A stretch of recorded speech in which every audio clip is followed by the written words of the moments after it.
Hello everyone, मेरा नाम अंशिका सिंह है। तो कैसे हैं आप सब? आप सभी को वेरी वेरी गुड इवनिंग। तो जैसा कि हम पहले भी ये चीज़ की चर्चा कर चुके हैं कि ये हमारा पूरा सेशन यूपीपीसीएस 2024 के लिए फुल्ली डेडिकेटेड है और इसमें हम मेक आईएएस संस्था की टेस्ट सीरीज़ को डिस्कस करते हैं और इसी प्रकरण में आज हमारा टेस्ट नंबर 6 हम इस पर डिस्कस करेंगे। तो चलिए हम अपने प्रश्न की ओर बढ़ते हैं। तो हमारा पहला प्रश्न है कि पहला प्रश्न क्या कह रहा है? हमारा पहला प्रश्न कह रहा है कि परिसीमन आयोग, क्या परिसीमन आयोग, जिसको हम सीमा आयोग के नाम से भी जानते हैं, किसे सीमा आयोग के नाम से जानते हैं, तथा इसका प्रावधान आर्टिकल 82 में है। किसमें? अनुच्छेद 82 में इसका प्रावधान है। तो क्या कह रहा है? कह रहा है कि परिसीमन आयोग के संदर्भ में निम्नलिखित कथनों पर विचार कीजिए। पहला कथन क्या कह रहा है? पहला कथन कह रहा है कि यह लोकसभा सदस्यों के चुनाव के लिए चुनावी क्षेत्रों की सीमा को निर्धारित करने का कार्य करता है। तथा दूसरा कथन कह रहा है कि इसके द्वारा निर्वाचन क्षेत्रों में अनुसूचित जाति तथा अनुसूचित जनजाति समुदायों के लोगों की संख्या के आधार पर आरक्षित सीटों का निर्धारण किया जाता है। नीचे दिया कि उपयुक्त कथनों में से कौन सा सही है। ऑप्शन ए कह रहा है केवल एक सही है, ऑप्शन बी है न तो एक सही है न ही दो सही है, ऑप्शन सी है केवल दो सही है, तथा ऑप्शन डी है एक और दो दोनों सही है। तो आप इन चारों ऑप्शन में कौन सा सही आंसर है कमेंट बॉक्स में आंसर करने का प्रयास करिएगा। तो परिसीमन आयोग के बारे में ये पहला कथन सत्य है। इसमें क्या कहा है कि यह लोकसभा सदस्यों के चुनाव के लिए चुनावी क्षेत्रों की सीमा को निर्धारित करने का कार्य करता है।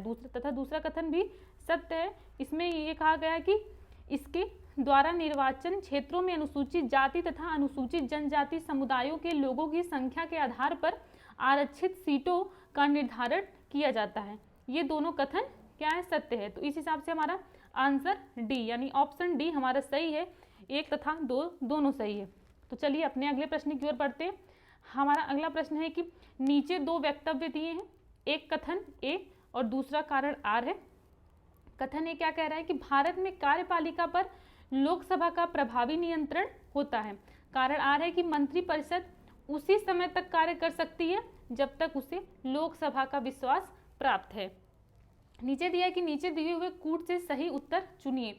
ऑप्शन ए है ए तथा आर दोनों सही है, किंतु आर ए का सही स्पष्टीकरण नहीं है। बी है कि ए असत्य है किंतु आर सत्य है। सी है कि ए तथा आर दोनों सत्य हैं और ए का सही स्पष्टीकरण आर है। तथा डी कह रहा है कि ए सत्य है किंतु आर असत्य है।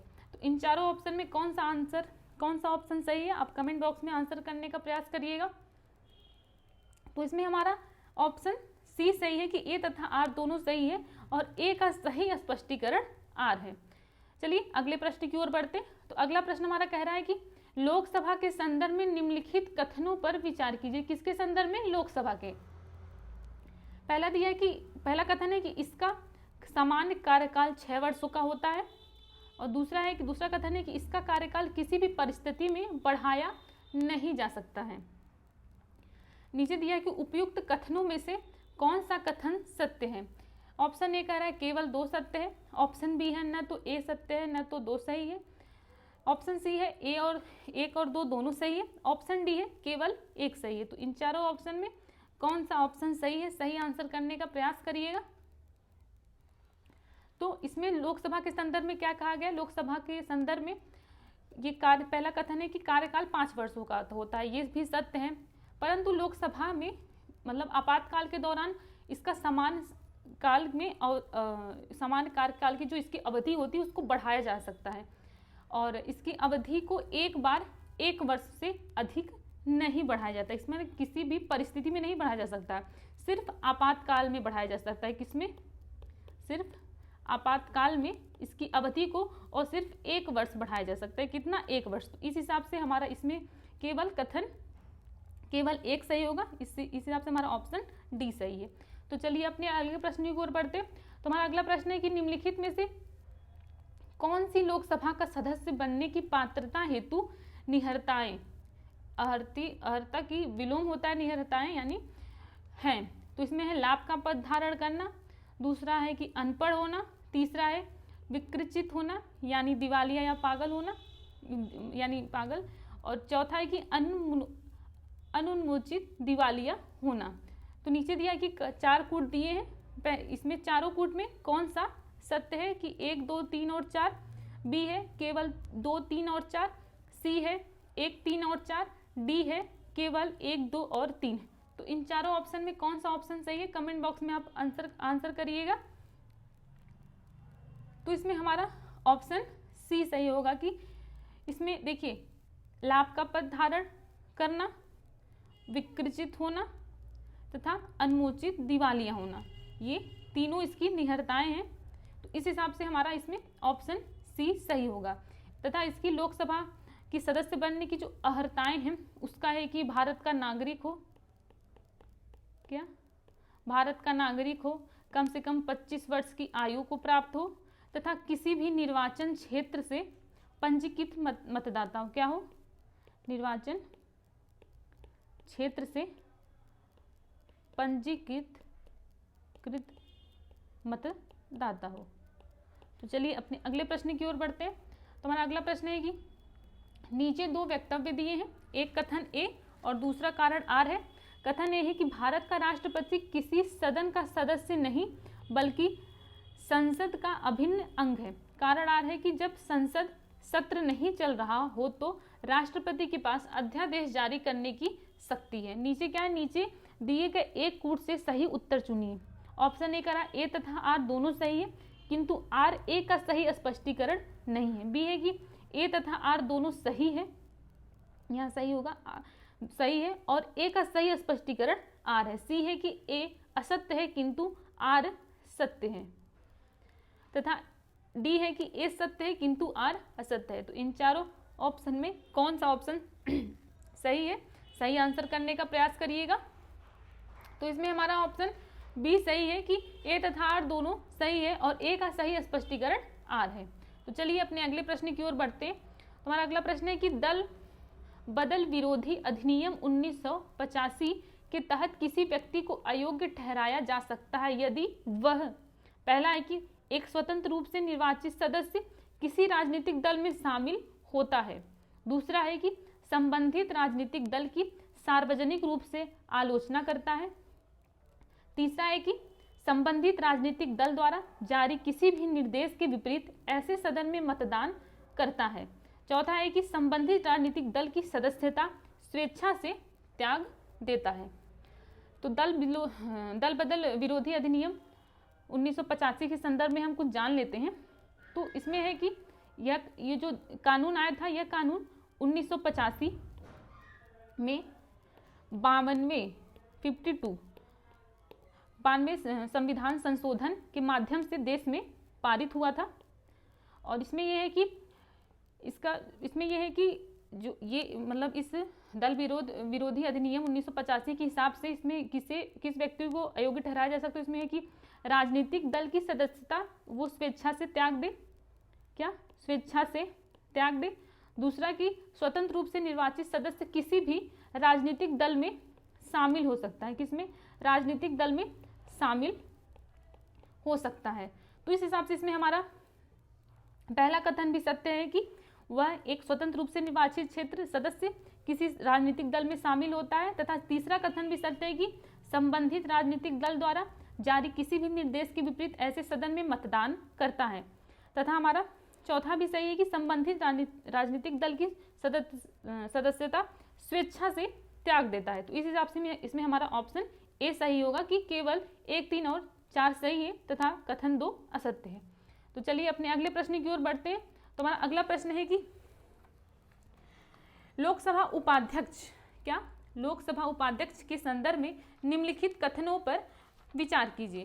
तो इसमें दिया है कि यह एक संवैधानिक पद है, दूसरा है कि वह लोकसभा अध्यक्ष के प्रशांत पर्यंत पद धारण करता है, तीसरा है कि जब अध्यक्ष सभा की बैठक से अनुपस्थित होता है तो वह लोकसभा में पीठासीन होता है। नीचे दिया है उपयुक्त कथनों में से कौन सा सही है। ऑप्शन है केवल 1 और 2 सही है, ऑप्शन बी है केवल 1 सही है, ऑप्शन सी है 1, 2, 3 सही है, ऑप्शन डी है केवल 1 और 3 सही है। तो इन चारों ऑप्शन में कौन सा ऑप्शन सही है, आप कमेंट बॉक्स में आंसर करने का प्रयास करिएगा। तो लोकसभा के उपाध्यक्ष का जो प्रावधान है वो आर्टिकल 93 यानी अनुच्छेद 93 में है, और यह एक संवैधानिक पद है, यानी कथन सत्य, पहला सत्य है, तथा वो लोकसभा के में उपाध्यक्ष को विपक्ष के द्वारा चुना जाता है। किसके द्वारा? जो लोकसभा का उपाध्यक्ष होता है उसे विपक्ष द्वारा चुना जाता है। किसके द्वारा? विपक्ष द्वारा चुना जाता है। तो इसमें हमारा ऑप्शन यानी ये तीसरा भी है कि जब अध्यक्ष सभा की बैठक से अनुपस्थित होता है तो लोकसभा में पीठासीन होता है। तो ये दोनों कथन सत्य है, लेकिन दूसरा कथन असत्य है कि वह लोकसभा अध्यक्ष के पद प्रशांत पर्यंत धारण करता है, ये गलत है। तो इस हिसाब से इसमें हमारा ऑप्शन डी सही होगा कि 1 और 3 ये सही है। तो अपने अगले प्रश्न की ओर बढ़ते हैं। हमारा अगला प्रश्न है कि निम्नलिखित में से कौन सा कथन सत्य है? पहला कथन है कि भारत में विपक्ष के नेता का प्रावधान मूल संविधान में दिया गया है। दूसरा कथन है कि ऐसे सबसे बड़े विपक्षी दल के नेता को सदन में विपक्ष के नेता प्रतिपक्ष के रूप में मान्यता दी गई है जिसने सदन की कुल सीटों का कम से कम 15% विजय प्राप्त की हो। नीचे दिए हुए कूट से सही उत्तर चुनिए। ऑप्शन ए है 1 और 2 दोनों सही है। ऑप्शन बी है ना तो 1 सही है ना ही 2 सही है। ऑप्शन सी है केवल 1 सही है। ऑप्शन डी है केवल 2 सही है। तो इन चारों ऑप्शन में कौन सा ऑप्शन सही है आप कमेंट बॉक्स में आंसर करने का प्रयास करिएगा। तो जो विपक्ष के नेता हैं इनका जो प्रावधान है ये वर्ष 1977 में, कब? वर्ष 1977 में संसद द्वारा पारित अधिनियम में हुआ था। कब? संसद द्वारा 1977 में पारित अधिनियम में हुआ था। और इसमें है कि ऐसे सबसे बड़े प्रतिपक्ष दल के नेता को सदन में विपक्ष दल के नेता के रूप में मान्यता दी गई है जिसने सदन की कुल सीटों का कम से कम 15% विजय प्राप्त किया। तो ये कथन असत्य है तथा पहला भी असत्य है। तो इस हिसाब से इसमें हमारा ऑप्शन बी होगा, न तो 1 सही है न ही 2 सही है। अगर यहाँ 15% के बजाय 10% रहता तो हमारा कथन 2 सही रहता। तो चलिए अपने अगले प्रश्न की ओर बढ़ते हैं। तो हमारा अगला प्रश्न है कि निम्नलिखित राज्यों में लोकसभा में प्रतिनिधित्व के बढ़ते क्रम में व्यवस्थित कीजिए। तो पहला नाम है छत्तीसगढ़, दूसरा है असम, तीसरा है आंध्र प्रदेश, बिहार है, चौथा है बिहार। तो छत्तीसगढ़ में लोकसभा का जो प्रतिनिधित्व है उसमें 11 संख्या है, असम में 14 है, आंध्र प्रदेश में 25 है तथा बिहार में 40 है। तो इस हिसाब से हमारा बढ़ते हुए क्रम में है कि 11, 14, 25, 40 यानी छत्तीसगढ़, असम, आंध्र प्रदेश, बिहार। इस हिसाब से हमारा ऑप्शन ए सही होगा, 1, 2, 3, 4। तो चलिए अपने अगले प्रश्न की ओर बढ़ते हैं। तो हमारा अगला प्रश्न है कि सूची राज्य और सूची प्रथम राज्य, सूची द्वितीय लोकसभा क्षेत्रों की संख्या से सुमेलित कीजिए। यहाँ सुमेलित करने वाला प्रश्न है, तो हम चलिए सुमेलित करेंगे। तो हमारा इसमें सुमेलित करने तो पहला है गुजरात, यानी गुजरात लोकसभा के क्षेत्रों की संख्या कितनी है गुजरात में? तो इसमें है 26। कितनी? 26। और कर्नाटक में लोकसभा क्षेत्रों की कितनी संख्या है? 28। मध्य प्रदेश में 29 तथा महाराष्ट्र में 48। तो इस हिसाब से हमारा इसमें ऑप्शन बी सही होगा, A4, B1, C2, D3। तो चलिए अपने अगले प्रश्न की ओर बढ़ते हैं। तो हमारा अगला प्रश्न है कि सूची प्रथम भारतीय संविधान के प्रमुख अनुच्छेद को सूची द्वितीय के विषय से सुमेलित कीजिए। सूची प्रथम क्या कह रहा है? अनुच्छेद, यानी इसमें सुमेलित करने वाला है अनुच्छेद 89, अनुच्छेद 80, अनुच्छेद 81 तथा अनुच्छेद 82 है। इसमें विषय दिया है, किस किस विषय से संबंधित है, इसे सुमेलित करना है। तो आइए सुमेलित करते हैं। तो अनुच्छेद 89 यानी 79 हमारा इसमें है संसद के गठन से, और इसमें हमारा अनुच्छेद 80 राज्यसभा के गठन से तथा अनुच्छेद 81 लोकसभा के गठन से तथा अनुच्छेद 82 निर्वाचन सदस्यों का परिसीमन के गठन से। तो इस हिसाब से हमारा इसमें ऑप्शन बी सही होगा, A2, B3, C4 तथा D1। तो चलिए अपने अगले प्रश्न की ओर बढ़ते हैं। तो हमारा अगला प्रश्न कह रहा है कि निम्नलिखित युग्मों पर विचार कीजिए। अनुच्छेद है तथा विषय है, इसमें दिया है कितने युग्म सुमेलित हैं। तो इसमें क्या है, अनुच्छेद 83 संसद के दोनों सदनों की अवधि, ये भी सुमेलित है, सही है। अनुच्छेद 84 संसद की सदस्यता के लिए अर्हता, ये भी सत्य है।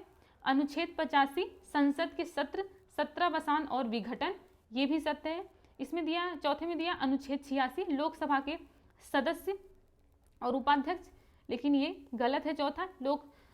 आर्टिकल 86 में क्या कहा गया है कि राष्ट्रपति का सदनों को अभिभाषण और संदेश भेजने का अधिकार क्या है, अभिभाषण तथा प्लस संदेश भेजने का अधिकार है। तो इस हिसाब से हमारा इसमें 3 युग्म सही है, तो ऑप्शन सी सही है। तो चलिए अपने अगले प्रश्न की ओर बढ़ते हैं। अगला प्रश्न है कि निम्नलिखित राज्यों को राज्यसभा में प्रतिनिधित्व के बढ़ते क्रम में व्यवस्थित करना है कि राज्यसभा के में जो प्रतिनिधित्व है, तो बिहार में कितने हैं, आइए देखते हैं। बिहार है पहला, दूसरा है महाराष्ट्र, तीसरा तमिलनाडु, चौथा उत्तर प्रदेश। तो बिहार में कितने प्रतिनिधित्व थे राज्यसभा में, 16, महाराष्ट्र में 19, तमिलनाडु में 18 तथा उत्तर प्रदेश में 31। तो इस हिसाब से हमारा पहले है ऑप्शन बी सही होगा, यानी 1, 3, 2, 4, यानी 1 पहले बिहार है, फिर तमिलनाडु है, फिर महाराष्ट्र है, बाद में उत्तर प्रदेश है। तो इस हिसाब से हमारा ऑप्शन बी सही होगा। तो चलिए अपने अगले प्रश्न की ओर बढ़ते हैं। तो हमारा अगला प्रश्न है कि निम्नलिखित में से कौन सा एक युग्म सुमेलित नहीं है। तो इसमें है राज्यसभा के प्रतिनिधित्व। तो आंध्र प्रदेश में 18 है, ये बल्कि आंध्र प्रदेश में 18 नहीं 11 होता है। कितने, 11 राज्यसभा प्रतिनिधित्व। कर्नाटक में 12 है, ये सत्य है। गुजरात में 11 है, ये भी सत्य है। तथा पश्चिम बंगाल में 16 है, ये भी सत्य है। तो इसमें कौन सा सुमेलित नहीं है, तो इसमें ऑप्शन ए सुमेलित नहीं है। तो इस हिसाब से हमारा उत्तर ऑप्शन ए होगा, क्योंकि इसमें 18 हैं। तो चलिए अगले प्रश्न की ओर बढ़ते हैं। तो अगला प्रश्न है कि निम्नलिखित कथनों पर विचार कीजिए। पहला कथन है कि भारतीय संविधान में राज्यसभा के सदस्यों की अधिकतम संख्या 252 निर्धारित की गई है। दूसरा कथन है कि भारत का राष्ट्रपति राज्यसभा में 12 सदस्यों को मनोनीत कर सकता है। तो इसमें नीचे दिया है कि उपयुक्त कथनों में से कौन सा सही है। ऑप्शन ए है केवल 1 सही है, ऑप्शन बी है न तो 1 सही है न ही 2 सही है, ऑप्शन सी है केवल 2 सही है, ऑप्शन डी है 1 और 2 दोनों सही है। तो इन चारों ऑप्शन में कौन सा ऑप्शन सही है, सही आंसर करने का कमेंट बॉक्स में प्रयास करिएगा। तो जो पहला हमारा कथन है कि भारतीय संविधान में राज्यसभा के सदस्यों की अधिकतम संख्या 252 है, ये गलत है। 252 नहीं बल्कि कितनी है, 250। और दूसरा कथन है कि भारत का राष्ट्रपति राज्यसभा के 12 सदस्यों को मनोनीत कर सकता है, तो ये कथन सत्य है। तो निम्नलिखित कि इसमें क्या है कि उपयुक्त कथनों में से कौन सा सही है, तो इसमें ऑप्शन सी सही होगा, केवल 2 सही है। चलिए अपने अगले प्रश्न की ओर बढ़ते हैं। तुम्हारा अगला प्रश्न है कि राज्यसभा के संदर्भ में निम्नलिखित कथनों पर विचार कीजिए। पहला कथन है कि भारत का उपराष्ट्रपति इसका पदेन सभापति है। दूसरा है कि इसके सदस्यों को प्रत्यक्ष रूप से नागरिकों द्वारा चुना जाता है। नीचे दिए कि उपयुक्त कथनों में से कौन सा सही है, तो ऑप्शन बी है, ए है 1 और 2 दोनों सही है। ऑप्शन बी है न तो 1 सही है न ही 2 सही है। ऑप्शन सी है केवल 2 सही है। ऑप्शन डी है केवल 1 सही है। तो राज्यसभा के संदर्भ में आइए हम कुछ बातें जान लेते हैं। तो राज्यसभा में क्या है, राज्यसभा एक अस्थायी निकाय है। क्या है, एक अस्थायी ये निकाय है जिसे भंग नहीं किया जाता। इसे क्या किया जाता है, भंग नहीं किया जा सकता है, भंग नहीं किया जा सकता है। और इसमें क्या है कि दूसरा है कि इस प्रत्येक सदस्य की सदस्यता जो होती है 6 वर्षों की अवधि के लिए वो निर्वाचित होते हैं। कितने, 6 वर्षों के लिए अवधि के लिए निर्वाचित होते हैं। तीसरा कि उपराष्ट्रपति राज्यसभा का सभापति उपराष्ट्रपति होता है। कौन, उपराष्ट्रपति होता है। तो इसमें क्या है कि भारत का उपराष्ट्रपति इसका पदेन सभापति होता है। तो पहला सही है। इसमें दिया है कि दूसरा इसके सदस्यों को प्रत्यक्ष रूप से नागरिकों द्वारा चुना जाता है, तो ये कथन असत्य है। तो इस हिसाब से हमारा ऑप्शन डी सही होगा, केवल 1 सही है। तो चलिए अपने अगले प्रश्न की ओर बढ़ते हैं। तो हमारा अगला प्रश्न है कि राज्यसभा के सदस्यों, माफ करिएगा, राज्यसभा के संदर्भ में निम्नलिखित कथनों पर विचार कीजिए। क्या करना है, विचार करना है। पहला कथन है कि इसके सदस्यों का निर्वाचन राज्य विधानसभाओं के निर्वाचित सदस्यों द्वारा किया जाता है। दूसरा है कि इसके सदस्यों का निर्वाचन आनुपातिक प्रतिनिधित्व के द्वारा एकल संक्रमणीय मत पे आधारित होता है। तीसरा है कि प्रत्येक दल के विधायक को मत पेटिका में अपना मत डालने से पूर्व दल के अधिकृत एजेंट को दिखाना होता है। नीचे दिया है कि उपयुक्त कथनों में से कौन सा सही है, तो ऑप्शन ए है 1, 2, 3 और सही है। ऑप्शन बी है केवल 2 और 3 सही है। ऑप्शन सी है केवल 1 और 3 सही है। ऑप्शन डी है केवल 1 और 2 सही है। तो इन चारों ऑप्शन में कौन सा ऑप्शन सही है, आप कमेंट बॉक्स में आंसर करिएगा। तो राज्यसभा की इसमें हमारा 1, 2, 3 यानी इसमें है कि राज्यसभा इसके सदस्यों का निर्वाचन राज्य विधान सभाओं के निर्वाचन सदस्यों द्वारा किया जाता है। तो ये हमारा पहला कथन सत्य है और इसका प्रावधान आर्टिकल 80 क्लॉज 4 में है। और दूसरा कथन है कि इसके सदस्यों का निर्वाचन आनुपातिक यानी प्रतिनिधित्व पद्धति के अनुसार एकल संक्रमणीय मत के आधार पर होता है। तो दूसरा कथन भी सत्य है। तीसरा भी है कि प्रत्येक दल के विधायक को मत पेटिका में अपना मत डालने से पूर्व दल के अधिकृत एजेंट को दिखाना होता है। तो तीसरा कथन भी सत्य है। तो इस हिसाब से हमारा इसमें ऑप्शन ए सही होगा कि 1, 2 और 3। अगले प्रश्न की ओर बढ़ते हैं। अगला प्रश्न है कि राज्यसभा की सदस्यता के लिए अर्हताएं होने की निर्धारित न्यूनतम आयु सीमा क्या है। ऑप्शन ए है 25 वर्ष, ऑप्शन बी है 30 वर्ष, ऑप्शन सी है 35 वर्ष, ऑप्शन डी है 40 वर्ष। तो आप कमेंट बॉक्स में आंसर करिए कौन सा इसमें आंसर सही है, ऑप्शन सही है। तो इसमें हमारा ऑप्शन सही है 30 वर्ष उनकी न्यूनतम उम्र होनी चाहिए राज्यसभा की सदस्यता के लिए। तो चलिए अगले प्रश्न की ओर बढ़ते हैं। अगला प्रश्न है कि निम्नलिखित में से किस या किन संदर्भों में राज्यसभा की लोकसभा के समान शक्तियां हैं। पहला है सामान्य विधेयकों का पूर्व स्थापन, उनको पारित करना। दूसरा है कि राष्ट्रपति का निर्वाचन एवं महाभियोग। तीसरा है राष्ट्रपति द्वारा जारी अध्यादेश की स्वीकृति। चौथा है संवैधानिक निकायों की रिपोर्टों पर विचार करना। नीचे 4 कूट दिए।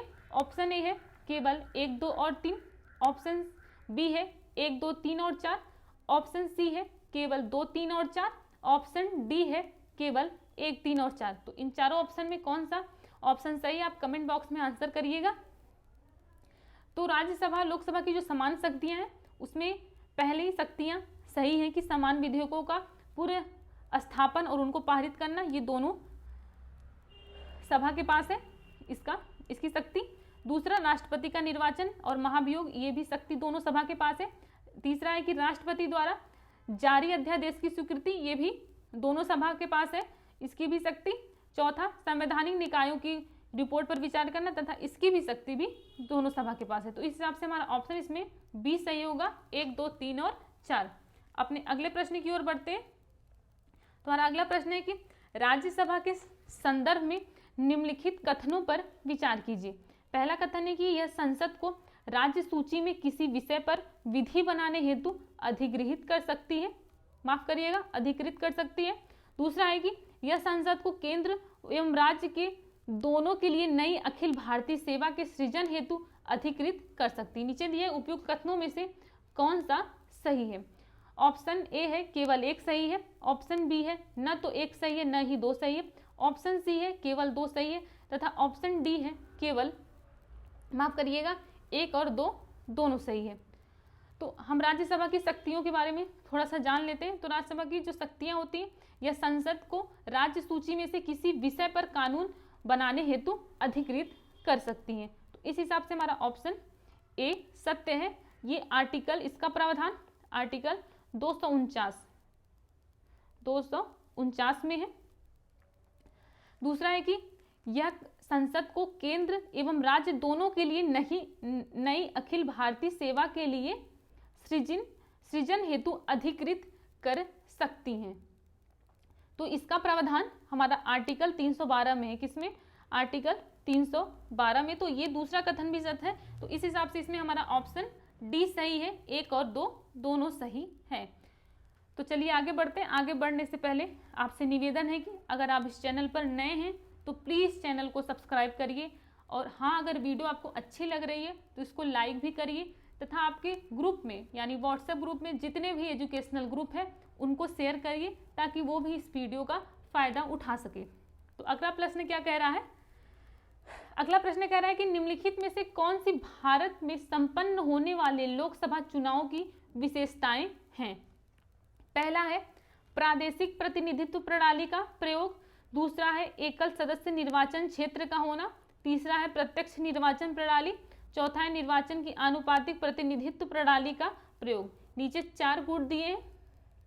पहला कूट ए है 1, 2, 3 और 4, बी है केवल 1, 3 और 4, सी है केवल 1, 2 और 3 तथा डी है केवल 2, 3 और 4।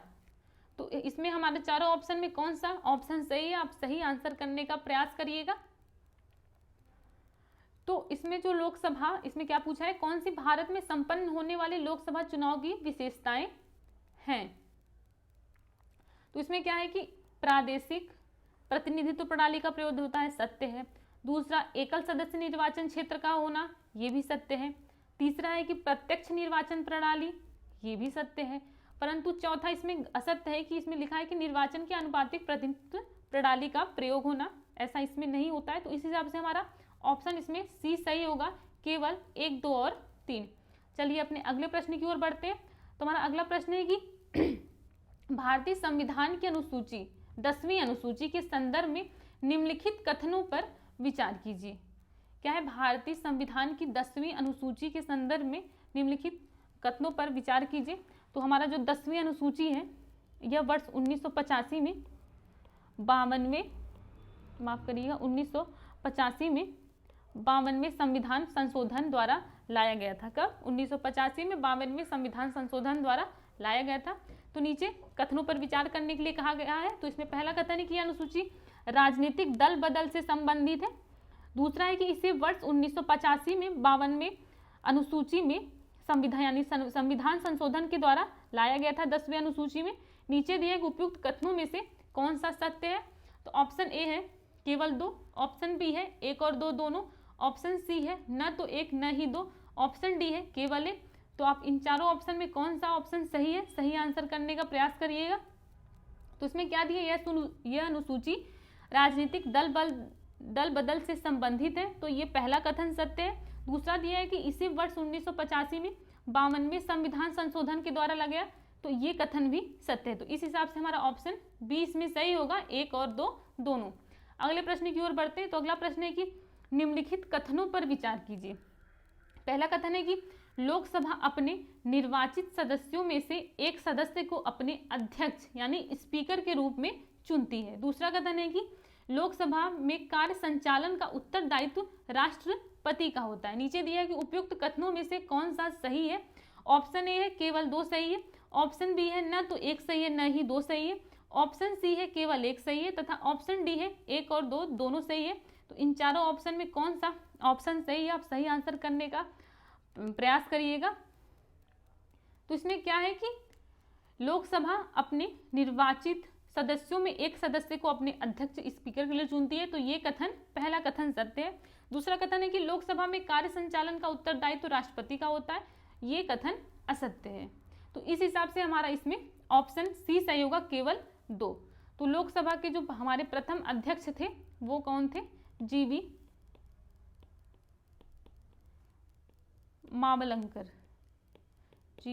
मावलंकर ये प्रथम अध्यक्ष थे लोकसभा के। चलिए अपने अगले प्रश्न की ओर बढ़ते हैं। तो अगला प्रश्न है कि निम्नलिखित में से किन स्थिति में लोकसभा अध्यक्ष पद से मुक्त हो जाता है, यानी लोकसभा अध्यक्ष पद से मुक्त हो जाता है, माफ करिएगा। तो पहला है कि यदि वह किसी कारण लोकसभा का सदस्य नहीं रह जाता। दूसरा है कि यदि वह उपाध्यक्ष को अपना त्याग पत्र दे देता है।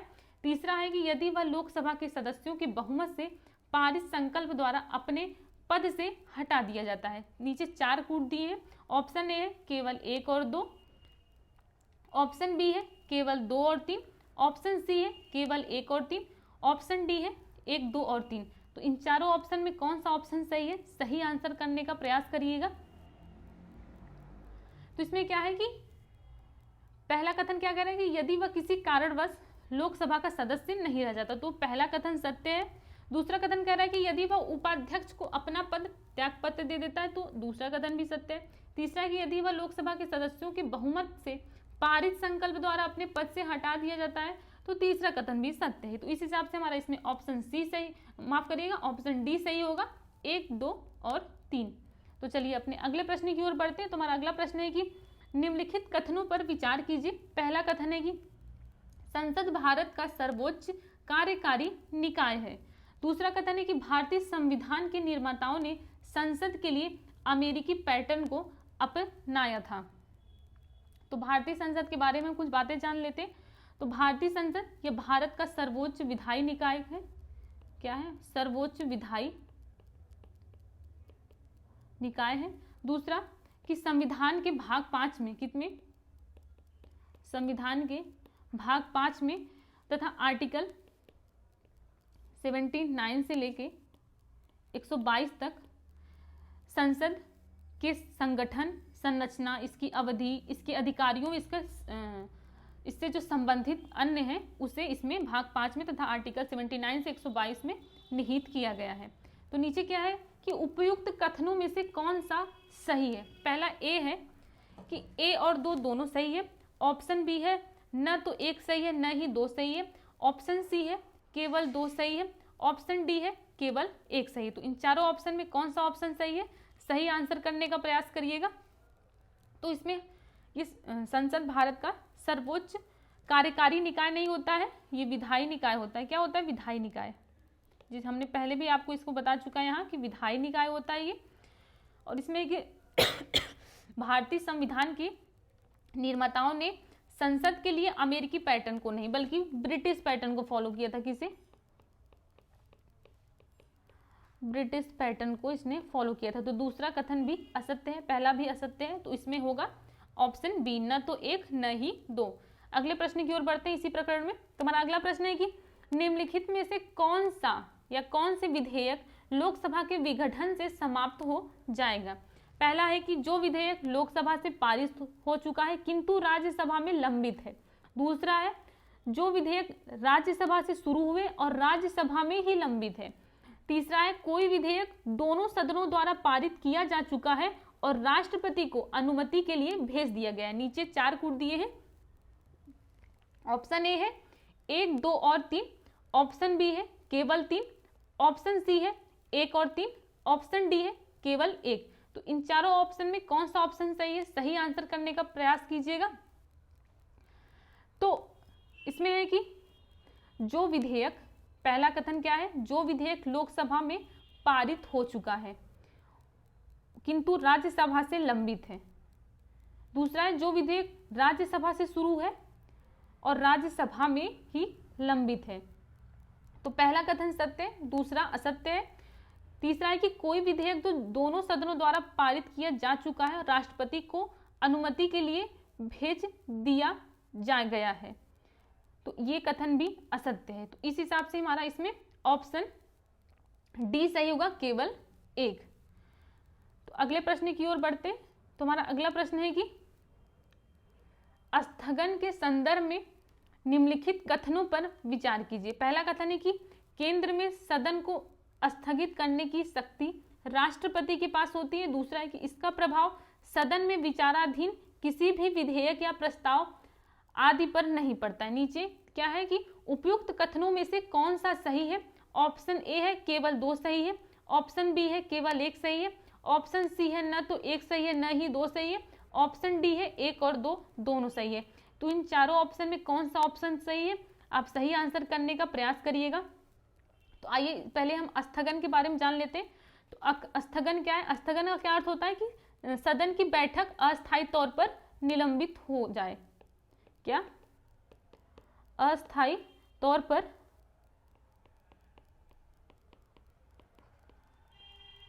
निलंबित हो जाए। और दूसरा है कि जो स्थगित करने की शक्ति होती है वो पीठासीन अधिकारी के पास होती है। पीठासीन अधिकारी के पास होती है तथा स्थगन का प्रभाव सदन में विचाराधीन किसी भी विधेयक का प्रस्ताव आदि पर नहीं पड़ता है। तो इसमें देखिए दूसरा कथन यही कह रहा है कि इसका प्रभाव सदन में विचाराधीन किसी भी विधेयक या प्रस्ताव पर नहीं पड़ता है। और पहला है कि केंद्र में सदन को स्थगित करने की शक्ति राष्ट्रपति के पास होती है। ये राष्ट्रपति के पास नहीं बल्कि पीठासीन अधिकारी के पास होती है। तो इस हिसाब से हमारा ऑप्शन इसमें ए सही हुआ, केवल 2 सही है। तो चलिए अपने अगले प्रश्न की ओर बढ़ते हैं। तुम्हारा अगला प्रश्न है कि संसद में पूछे जाने वाले तारांकित प्रश्नों के संदर्भ में निम्नलिखित कथनों पर विचार कीजिए। तो इसमें है कि इनके उत्तर लिखित रूप में दिए जाते हैं। दूसरा है इन प्रश्नों के अनुपूरक प्रश्न नहीं पूछे जाते हैं। क्या है कि इन प्रश्नों के अनुपूरक प्रश्न नहीं पूछे जाते हैं। तो इसमें है कि कौन सा सत्य है। पहला है कि केवल 1, ऑप्शन बी है न तो 1 न ही 2, ऑप्शन सी है केवल 2, ऑप्शन डी है 1 और 2 दोनों सत्य है। तो इस चारों ऑप्शन में कौन सा ऑप्शन सही है, आप सही आंसर करने का प्रयास करिए कमेंट बॉक्स में। तो इसमें पहले कथन में क्या दिया है कि इनके उत्तर लिखित रूप में दिए जाते हैं। ये कथन असत्य है, बल्कि लिखित रूप में नहीं मौखिक रूप में दिए जाते हैं। किसमें? मौखिक रूप में दिए जाते हैं। और इसमें दिया है कि इन प्रश्नों के अनुपूरक प्रश्न नहीं पूछे जाते हैं, बल्कि इसमें अनुपूरक प्रश्न पूछे जाते हैं। क्या पूछे जाते हैं? तो इस हिसाब से इसमें हमारा ऑप्शन बी सही होगा, न तो 1 सही है न ही 2 सही है। अगले प्रश्न की ओर बढ़ते हैं। तो अगला प्रश्न है कि निम्नलिखित कथनों पर विचार कीजिए। पहला कथन है कि लोकसभा में प्रश्नकाल के बाद शून्यकाल होता है। इसका समय 12 बजे से लेके दोपहर 1 बजे तक होता है। दूसरा है कि वर्तमान में राज्यसभा में कार्यवाही के पहले घंटे को शून्यकाल यानी 0 आवर कहते हैं। नीचे दिया कि उपयुक्त कथनों में से कौन सा कथन सत्य है। तो नीचे दिया है कि ऑप्शन ए केवल 2 सही है, बी है न तो 1 सही है न ही 2 सही है, सी है 1 और 2 दोनों सही है, डी है केवल 1 सही है। तो इसमें क्या है कि पहला कथन है कि लोकसभा में प्रश्नकाल के बाद शून्यकाल होता है और इसका समय 12 से 1 होता है, 1 घंटे। तो पहला कथन सत्य है। दूसरा है कि वर्तमान में राज्यसभा में कार्यवाही के पहले घंटे को शून्यकाल यानी 0 आवर करते हैं। तो दूसरा कथन भी हमारा सत्य है। तो इस हिसाब से हमारा ऑप्शन इसमें सी सही हो जाएगा, 1 और 2 दोनों सत्य है। अगले प्रश्न की ओर बढ़ते हैं। तो अगला प्रश्न है कि अविश्वास प्रस्ताव के संदर्भ में निम्नलिखित कथनों पर विचार कीजिए। पहला है कि यह प्रस्ताव किसी भी सदन के विपक्ष द्वारा केवल लोकसभा में ही लाया जा सकता है। दूसरा कथन है कि यह प्रस्ताव किसी मंत्री विशेष के खिलाफ लाया जा सकता है। तीसरा है कि यह प्रस्ताव लाने के लिए लोकसभा में कम से कम 50 सदस्यों को समर्थन की आवश्यकता होती है। चौथा है कि एक बार सदन में प्रस्तुत किए जाने वाले के बाद यह सदन की भी लंबित कार्यवाहियों पर प्रमुखता का धारण कर लेती है। नीचे दिए गए उपयुक्त कथनों में से कौन सा सही है। ऑप्शन ए है केवल 1 और 3 सही है, ऑप्शन बी है केवल 1, 2 और 3 सही है, ऑप्शन सी है केवल 1, 3 और 4 सही है, ऑप्शन डी है केवल 1 और 4 सही है। तो इन चारों ऑप्शन में कौन सा ऑप्शन सही है, सही आंसर करने का प्रयास करिएगा। तो इसमें हमारा पहला कथन है कि यह प्रस्ताव किसी विपक्ष द्वारा लोकसभा में लाया जा सकता है, ये सत्य है। दूसरा क्या कह रहा है कि यह प्रस्ताव किसी मंत्री विशेष के खिलाफ लाया जा सकता है, तो ये कथन असत्य है, बल्कि मंत्री विशेष के खिलाफ नहीं लाया जा सकता, किसी मंत्री परिषद के खिलाफ लाया जा सकता है, लेकिन मंत्री विशेष के खिलाफ नहीं लाया जा सकता है। मंत्री परिषद के खिलाफ लाया जा सकता है, किसके? मंत्री परिषद की। तीसरा है कि यह प्रस्ताव लाने के लिए लोकसभा के कम से कम 50 सदस्यों के समर्थन की आवश्यकता होती है, तो तीसरा कथन भी हमारा सत्य है। चौथा है कि एक बार सदन में प्रस्तुत किए जाने के बाद यह सदन की सभी लंबित कार्यवाहियों पर प्रमुखता धारण कर देती है, तो हमारा चौथा कथन भी सही है। तो इस हिसाब से हमारा ऑप्शन इसमें सी सही होगा, केवल 1, 3 और 4। अगले प्रश्न की ओर बढ़ते। तो हमारा अगला प्रश्न है कि नीचे 2 वक्तव्य दिए हैं, एक कथन ए और दूसरा कारण आर है। कथन ए है कि सांकेतिक कटौती प्रस्ताव में यह प्रस्ताव किया जाता है कि मांग की राशि को एक निश्चित सीमा तक कम किया जाए। कारण आर है कि नीति कटौती प्रस्ताव में कहा जाता है कि मांग की राशि 1 रुपए कर दी जाए। कितनी? 1 रुपये कर दी जाए। नीचे लिखा है कि नीचे दिए गए वक्तव्य से सही उत्तर चुनिए। ऑप्शन ए है कि ए तथा आर दोनों सही है किंतु आर ए का सही स्पष्टीकरण नहीं है। बी है कि ए तथा आर दोनों सही है और ए का सही स्पष्टीकरण आर है। सी है कि ए सत्य है किंतु आर असत्य है। डी है कि ए असत्य है किंतु आर सत्य है। तो इन चारों ऑप्शन में कौन सा ऑप्शन सही है? तो इसमें हमारा ऑप्शन डी सही होगा। ए सत्य है किंतु आर, ए असत्य है किंतु आर सत्य है।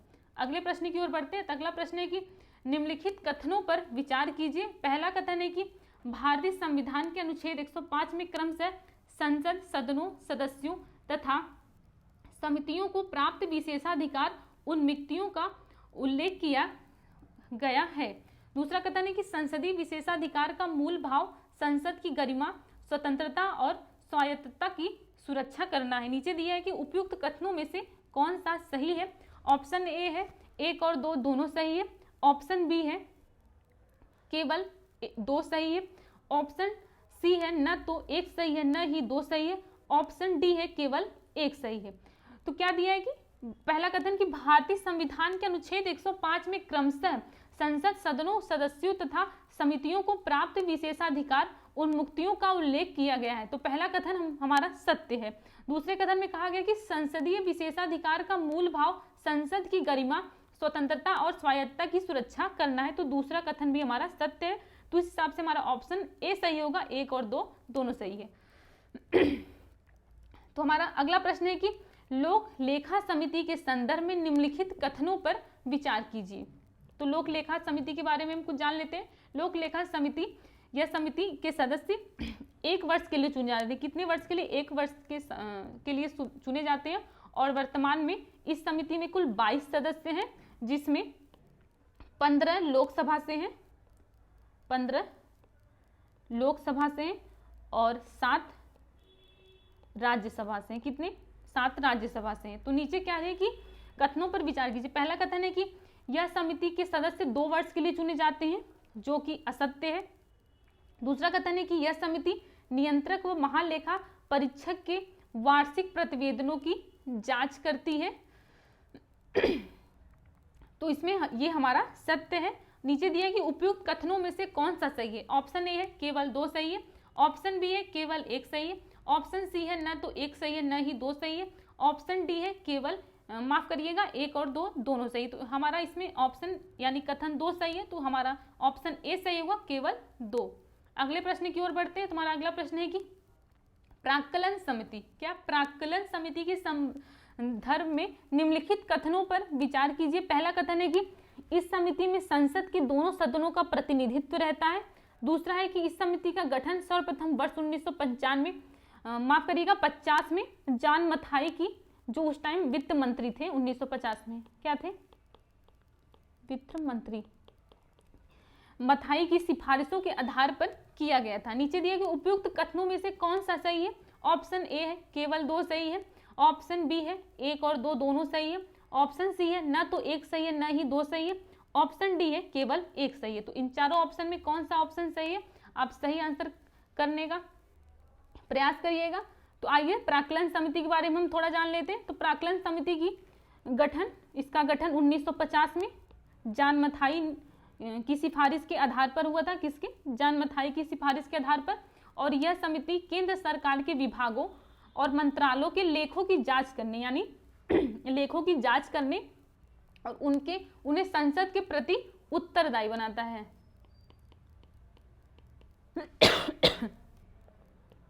उत्तरदायी बनाता है। तो नीचे क्या है, कौन सा कथन सत्य है? तो इसमें हमारा केवल 2 सही है कि इस समिति का गठन सर्वप्रथम 1950 में जॉन मथाई की सिफारिशों के आधार पर किया गया था। पहला है कि इस समिति में संसद के दोनों सदनों का प्रतिनिधित्व रहता है। हमारा अगला प्रश्न है कि निम्नलिखित कथनों पर विचार कीजिए। पहला कथन है कि भारतीय राज्य व्यवस्था में विधेयकों को संसदीय समितियों के पास भेजना अनिवार्य है। दूसरा है कि किसी विधेयक को पारित करते समय संसदीय समितियों को अलग रखना लोकतंत्र की भावना को कमजोर करता है। नीचे दिया हुआ है कि उपयुक्त कथनों में से कौन सा सही है। ऑप्शन ए है केवल 1 सही है। ऑप्शन बी है न तो एक सही है न ही दो सही है, ऑप्शन सी है केवल दो सही है, ऑप्शन डी है एक और दो दोनों सही है। तो इन चारों ऑप्शन में कौन सा ऑप्शन सही है, सही आंसर करने का प्रयास करिएगा। तो इसमें क्या है कि भारतीय राज्य व्यवस्था में विधेयकों को संसदीय समितियों के पास भेजना अनिवार्य है, ये गलत है। दूसरा है कि किसी विधेयक को पारित करते समय संसदीय समितियों को अलग रखना लोकतंत्र की भावना को कमजोर बनाता है, तो ये दूसरा कथन सत्य है। तो इस हिसाब से हमारा ऑप्शन इसमें सी सही होगा, केवल दो। अपने अगले प्रश्न की ओर बढ़ते हैं। तो हमारा अगला प्रश्न है कि निम्नलिखित कथनों पर विचार कीजिए।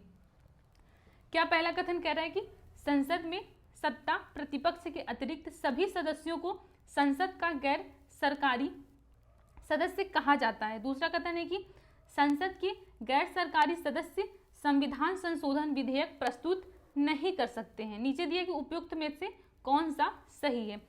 ऑप्शन ए है केवल दो सही है, ऑप्शन बी है केवल एक सही है, ऑप्शन सी है न तो एक सही है न ही दो सही है, ऑप्शन डी है एक और दो दोनों सही है। तो इन चारों ऑप्शन में कौन सा ऑप्शन सही है, आप कमेंट बॉक्स में आंसर करने का प्रयास करिएगा।